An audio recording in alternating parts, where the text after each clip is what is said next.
الشيطان الرجيم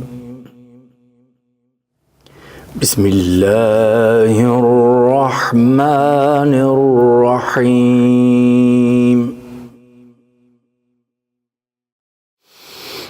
لقد كان لكم في رسول الله أسوة حسنة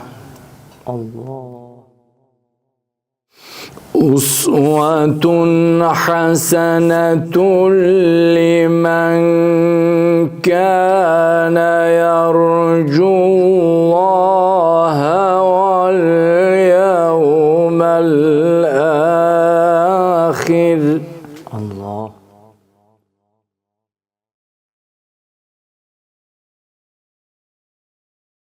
لمن كان يرجو الله واليوم الآخر وذكر الله كثيرا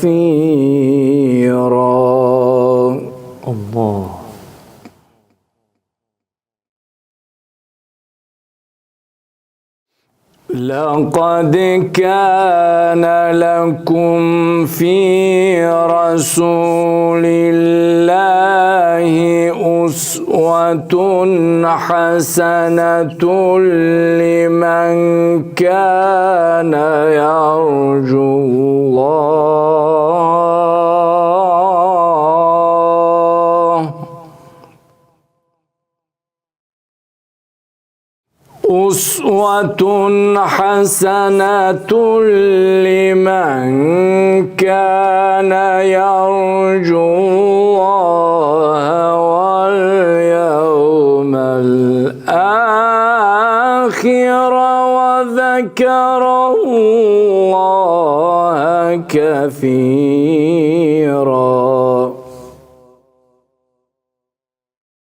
ولما رأى المؤمنون الأحزاب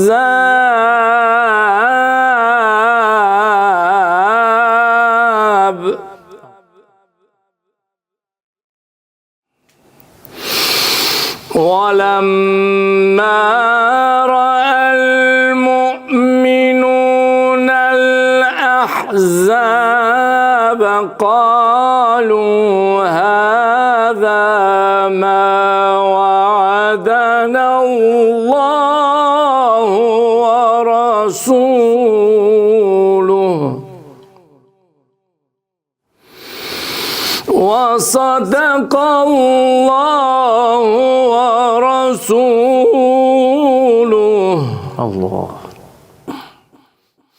وصدق الله ورسوله وما زادهم إلا إيمانا وتسليما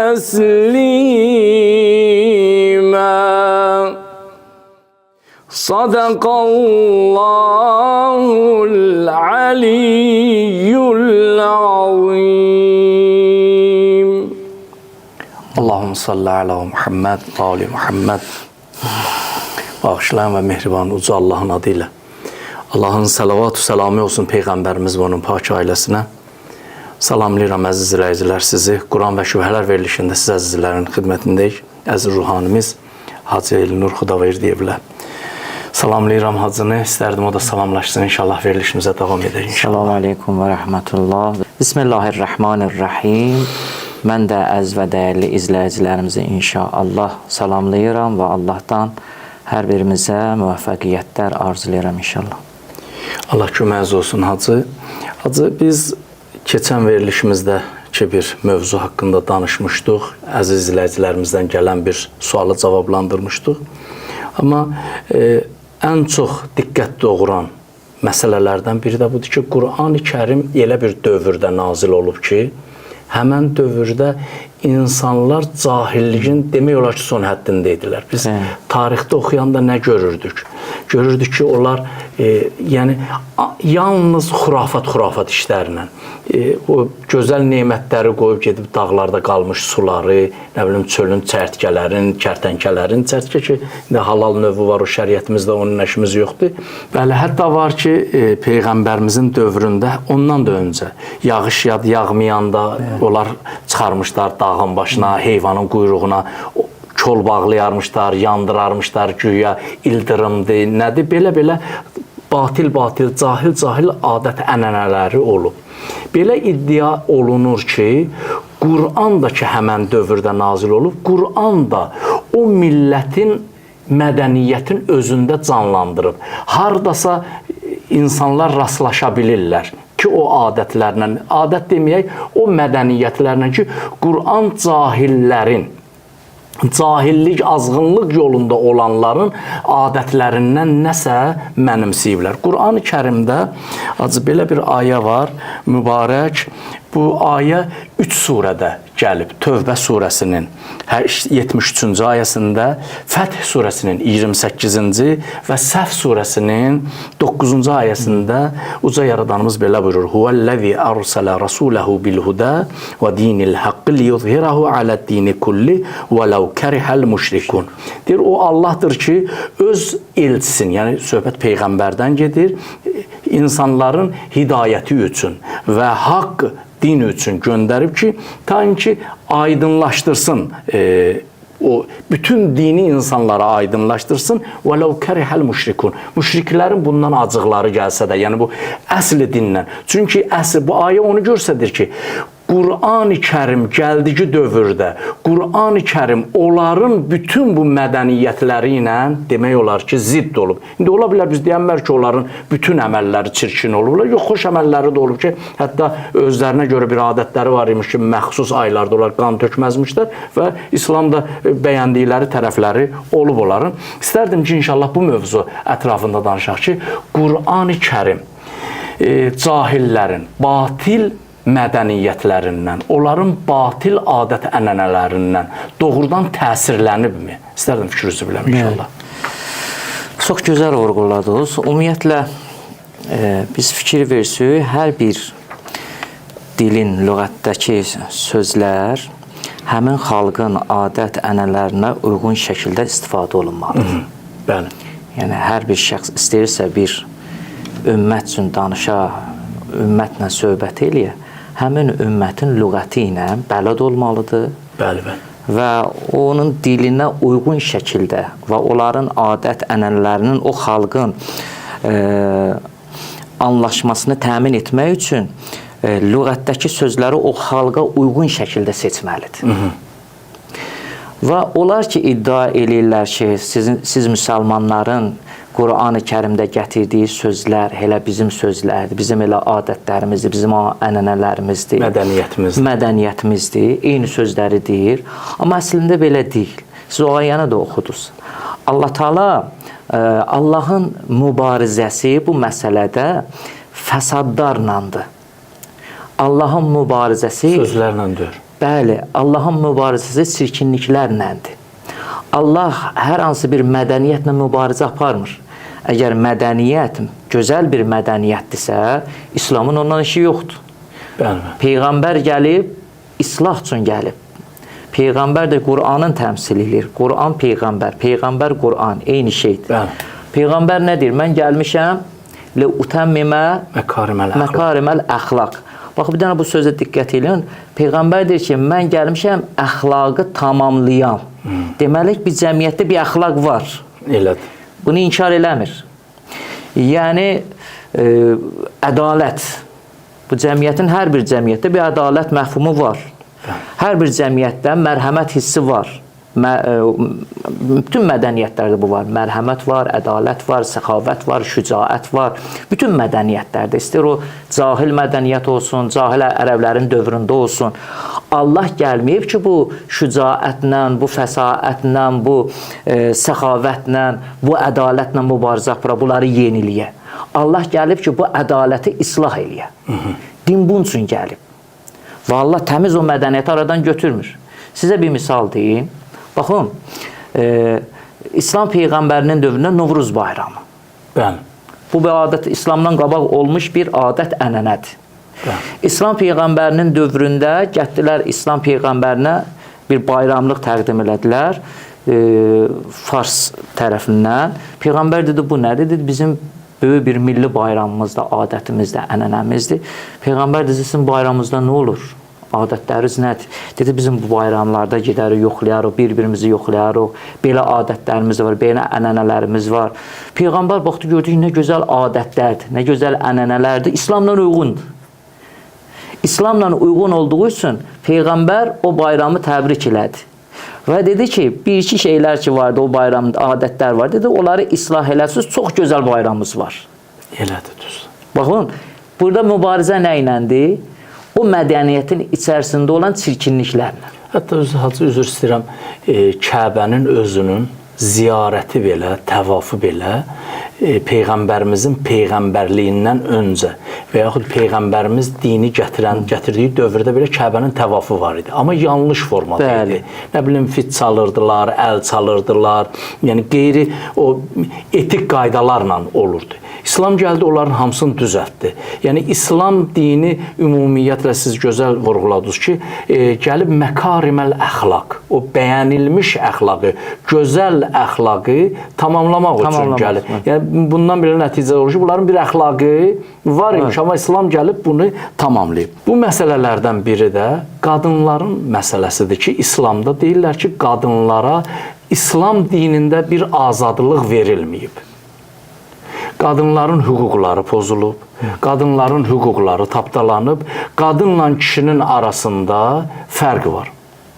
Biz Quran-ı Kərimə baxanda, Quran-ı Kərimin ayələrinə baxanda görürük ki, qadının məqamı həmin cəmiyyətdəki cahil ərəblərin dövründə qadının yalnız kişinin əyləncəsi üçün olan bir dəyəri vardı. Bundan kənara bir dəyəri yox idi. Qadın ərəb cəmiyyətində bir dənə bu dəyərə malik idi. Təbii ki, indi başqa bir cəmiyyətlərdə də elə buna oxşar bir şey idi. Qadından, belə deyək, hər hansısa bir iş üçün istifadə edirdilər. Biz dəfələrlə sosial şəbəkələrdə əziz ruhanilərimizin də dilindən eşitmişik ki, bugünkü cəmiyyətimizdə də eyni buna oxşar şeylər var. Amma biraz elə bir ki, bəzədilmiş formadadır da. Yəni, keçmişdəki kimi deyir, yenə də hər hansısa bir cinsi satmaq üçün sata bilmirlərsə, orada qadından istifadə edirlər, onun reklamı üçün, nə üçün. Amma hər nə olsa da yenə də bu işlərin hamısı gəlir o qadının iraq olsun, o dəyərsizləşdirilməsinə gəlib çatır.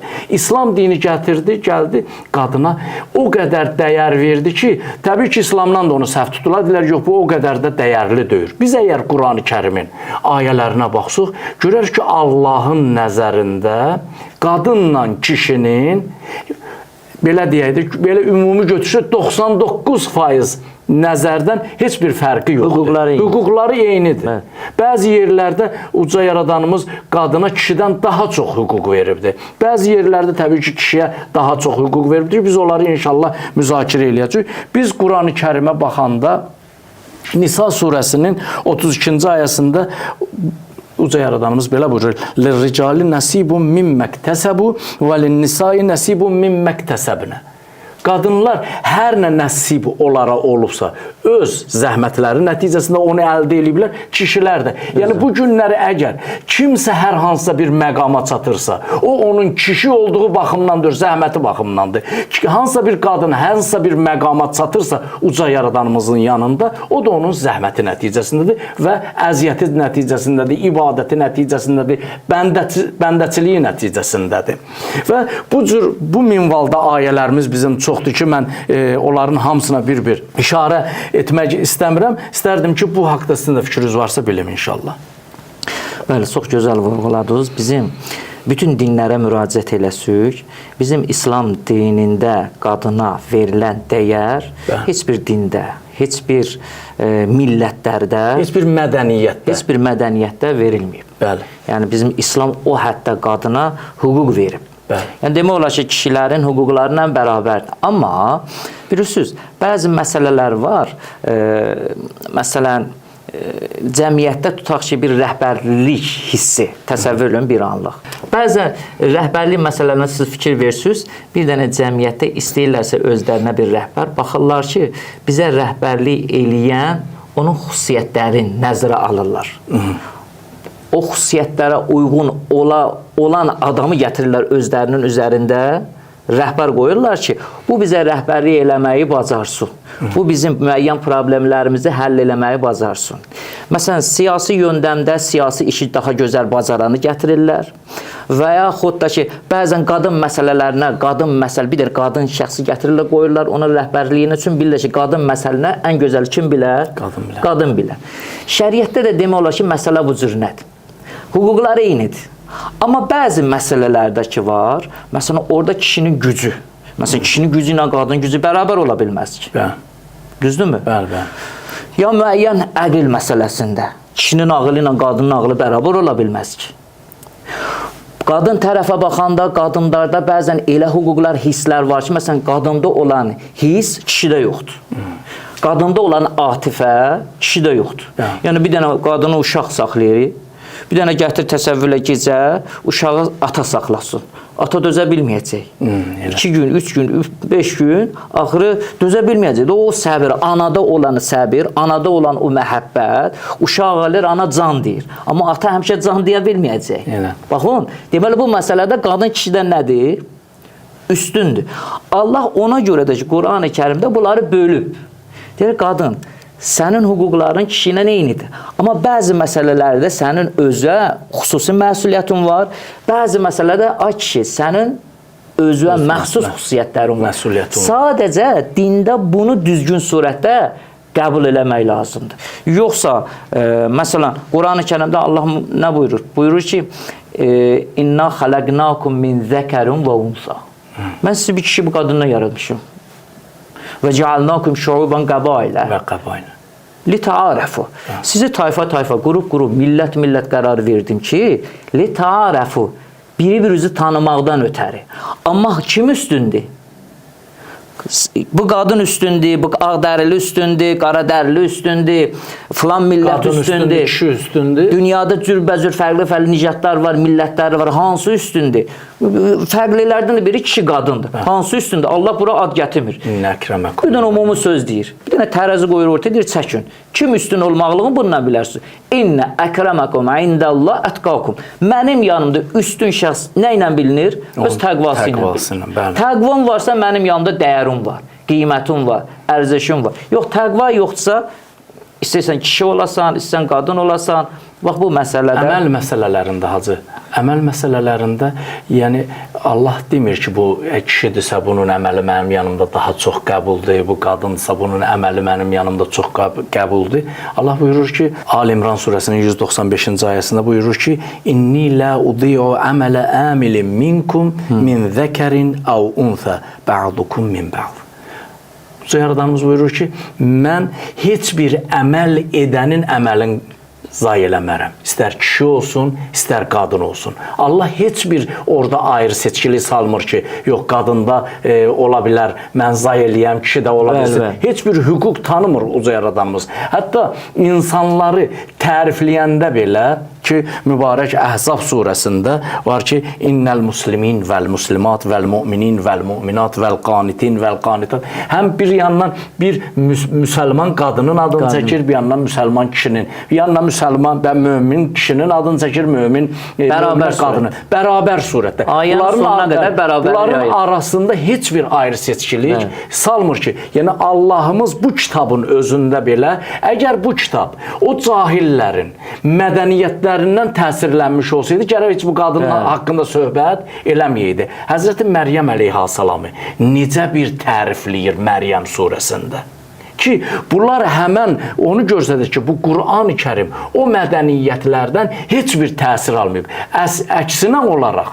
Əksinə olaraq o mədəniyyətlərin özlərinə qarşı çıxıb ki, Qur'an-ı Kərimdə biz tilavət edəndə əvvəldə dedik ki, hətta müşriklərin sənin bu işindən acıqları gəlsə belə. Ki, Peyğəmbər gəlib qadınlara hüquq tanıyanda nə qədər problemlər ortalığa çıxmışdı.